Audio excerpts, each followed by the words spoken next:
नमस्कार दोस्तों, I hope आप अच्छे होंगे और अच्छे से तैयारी कर रहे होंगे।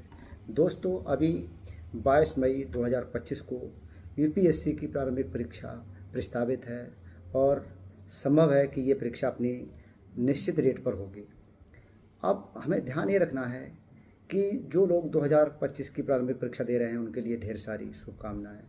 और मैं आज बात करूंगा न्यू एस्पिरेंट के बारे में जो 2026 की परीक्षा में सम्मिलित होंगे, उनके लिए किन चीज़ों को सबसे ज़्यादा ध्यान देना ज़रूरी है। तो दोस्तों, अभी से हम अपना माइंड बैकअप करके रहेंगे तो बहुत अच्छा होगा कि हमारा रिजल्ट हमारे अकॉर्डिंग आएगा। जैसे कि सबसे पहले हम टॉपर्स टॉक यानी कि टॉपर्स जो मतलब अपने सफलता की कहानी सुनाते हैं उनको हमें अनुसरण करना है। दूसरी चीज़, उनकी कहानी के साथ साथ हमें अपनी भी स्ट्रेंथ पहचाननी है कि हर व्यक्ति की अपनी एक स्ट्रेंथ होती है, उसको भी हमें ध्यान रखना है कि हमारी स्ट्रेंथ क्या है।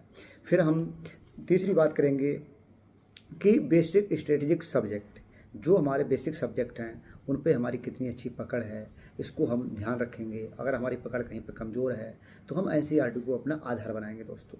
फिर अगली बात होगी कि करंट अफेयर्स पर बहुत अच्छी पकड़ बनाना, क्योंकि चयन उन्हीं लोगों का होता है प्रारंभिक परीक्षा में जिनके करंट अफेयर्स पर बहुत अच्छी पकड़ होती है और गलती की संभावना बहुत कम होती है। हालांकि ऐसा होता है कि उसका पेपर कठिन होता है तो हमें वहाँ बहुत ज़्यादा अटैम्प्ट नहीं करना है। अगर हम 50-60% अगर हमने सही कर लिया तो हमारा प्री मतलब क्वालिफाई हो जाता है।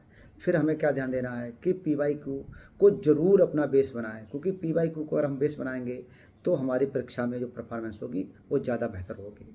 आगे हमें ध्यान देना है कि हमें ज़्यादा मटेरियल के पीछे नहीं भागना है दोस्तों, क्योंकि ज़्यादा मटेरियल के पीछे भागोगे तो आपको वहाँ पर कन्फ्यूजन बहुत होगा। इसलिए हमारा कम मटेरियल और परीक्षा के ओरिएंटेड मटेरियल होगा तो हम वहाँ पर अच्छा मतलब करेंगे। फिर हमें ध्यान देना है दोस्तों, मेंस के पीवाईक्यू साथ में भी देखने हैं, क्योंकि हमारे पास एक साल है तो साथ साथ में हमें मेंस के पीवाईक्यू देखने हैं। और हमें अपने सी सेट को बिल्कुल कम नहीं आंकना है, क्योंकि आपने देखा होगा कि सी सेट टफ आता है। बहुत बच्चे मतलब वो जीएस फर्स्ट पेपर में तो बहुत अच्छा करते हैं, मगर सेकंड पेपर में जो कि आपका सी सेट है उसको क्वालिफाई नहीं कर पाते हैं, तो सब बेकार हो जाता है। इसलिए अपनी पढ़ाई के साथ में जब हम फर्स्ट पेपर को बहुत अच्छा कर रहे हैं, जनरल स्टडी को बहुत अच्छा कर रहे हैं, तो हमें सेकंड पेपर को भी ठीक से उसे पढ़ना है जिससे गलती ना हो।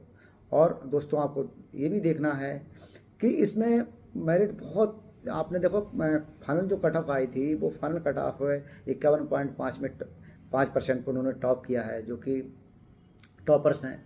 तो ये तो इससे सत्य क्लियर होता है कि इसमें बहुत ज़्यादा नहीं करने की अपेक्षा ये है कि कौन कितना अच्छे से करता है, ये डिपेंड करता है। क्योंकि इसमें कंपटीशन अच्छा लिखने की यानी कि आंसर राइटिंग की आपको कितनी अच्छी प्रैक्टिस है।